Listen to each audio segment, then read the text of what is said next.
Hello everybody, welcome to Awesome Rusty Bucket. Subscribe to the channel if you haven't already and drop a like on this video. I am trying to hit 100,000 subscribers on this channel by some point, so subscribe. Also drop a like, only takes 1 second, makes a massive difference. Today's video is about those Russell Westbrook trade rumors that you've been hearing. Now, I was originally planning like a week ago to make a video about Russell Westbrook can't be traded or something like that. Which, you know, to be fair, that's been said a few times, and then he ended up being traded. After the Rockets trade, we were like, can Russ be traded after the Rockets trade? And then he got traded to the Wizards.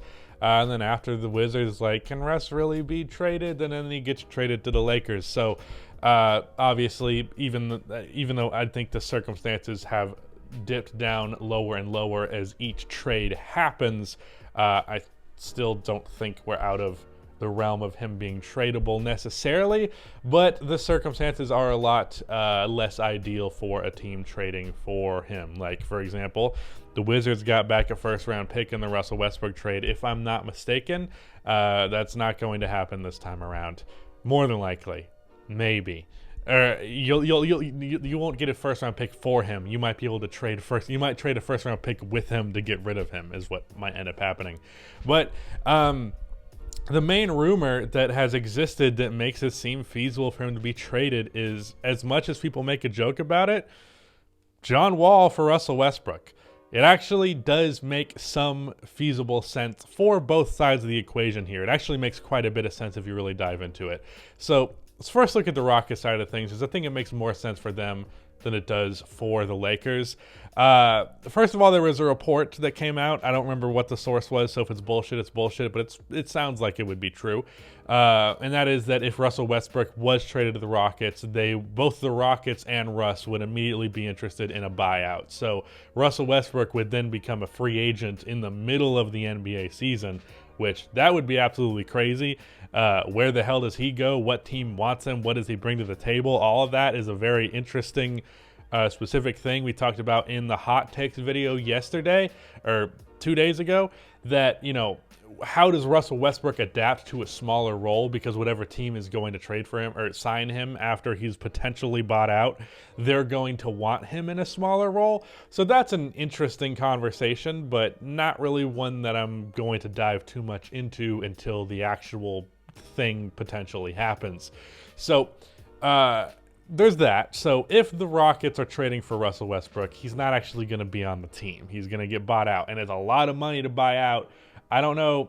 In a contract buyout, do we assume the player picks up the player option, or are you only buying out the 1 year? Because if you're buying out the 1 year, that's not that bad. But if you're buying out this year plus the player option, that is a lot of money to waive and stretch.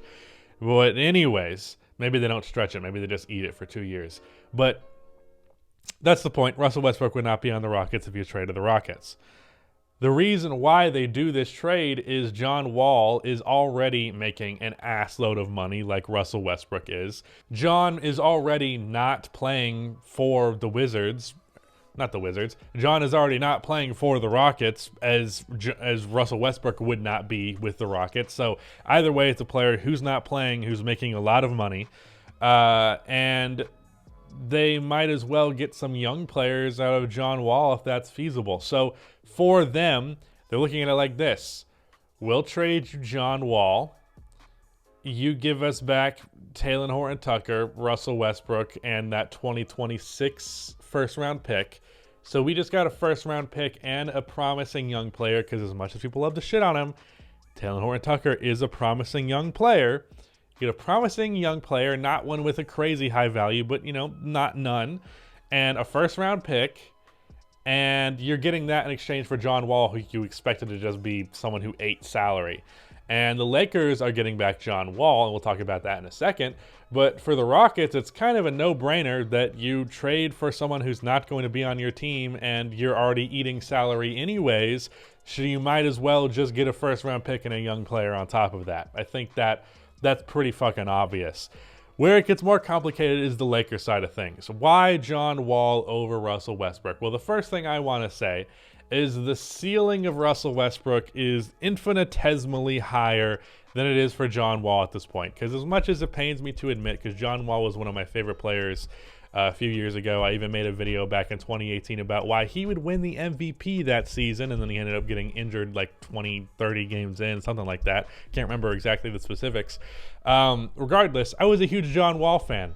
He just simply is not the same physically. And a lot of where John Wall's success came from was the fact that he was really, really, really, really, really fast. He's not really, really fast anymore. He's probably not even really fast to begin with. Like, he's just not even fast. He's just not necessarily slow, but he's not fast either. You watch clips of him in Houston, he's not really blowing by people all that often. And you especially watch these clips of him in the gym, like doing the Hoodie Mellow thing where he's like, hey, here's a bunch of clips of me playing basketball. Do you remember that I exist? There's so many instances of him just looking so slow by comparison to what we've known him to be before. And like, he's hitting jump shots in these clips, cool, but we all know John Wall's not a shooter like that. But John Wall is still a decent-ish starting point guard, relatively speaking. And yes, he makes an asinine amount of money, but so does Russell Westbrook. The argument you make for John Wall over Russell Westbrook is John Wall will be a lot more reserved and not try to do quite as much as Russell Westbrook will try to do. So you will get basically a neutered version of Russell Westbrook, where John Wall is going to be more content. First of all, John Wall is a little bit less of a turnover machine, not by a large margin, but to my recollection, a little bit less. A little bit better defensively, even though he's nowhere near the defender that he used to be because of injury. And just someone who's a little bit more willing to buy in, and someone who's a little bit more willing to not shoot the ball 25 times a game and not take dumb threes all the time. And the only thing is, like, the bad mid-range jump shots are probably going to be there regardless with those two players. But John Wall, I expect his finishing around the rim to be relatively the same. But I expect mostly for him to just be more subdued, which is really what the Lakers ideally would get out of Russell Westbrook, is like, hey, just calm the fuck down for a second. We don't need your why not 110%. The problem is you're going too hard. Stop going so hard. Calm down a little bit, specifically on the offensive end, because he doesn't go that hard on defense. But that's the thing. That's what the team needs out of Russell Westbrook as their third option right now. And they haven't really gotten it. And I'll be the first to tell you that I don't think Russ has been as big of a problem as a lot of people will make him out to be. But especially as of late, he has been a problem again as he was to open the year. So at a certain point, Russell Westbrook is a problem. And Talen Horton-Tucker is not helping you win right now. That first-round pick is not helping you win right now. Hell, maybe the Rockets are so happy with the prospect of getting that pick and that young player that they'll also let you throw in Kendrick Nunn and maybe you get Eric Gordon. At that point, that's especially a no-brainer deal to me on the Lakers side of things, because Eric Gordon could be a huge addition for them. There's also just the possibility that Talen Horton-Tucker, Kendrick Nunn, and that first-round pick gets you Eric Gordon. So, and you don't have to do the whole John Wall, Russell Westbrook thing. But I'm seeing a lot of people talk about this Wall swap and saying, holy shit, that would be insane, right? And to some extent it would be, because we've already seen those players traded for each other in the Wizards trade for Russell Westbrook. But you know, it makes sense. They have similar salary. They are both going to make more money than they should be making, but you're already accepting that situation one way or the other on both sides of this equation. So there's no world where you're getting out of the salary. So you might as well make an exchange that on the surface level is kind of minor, but ultimately leads to some positive changes in both directions.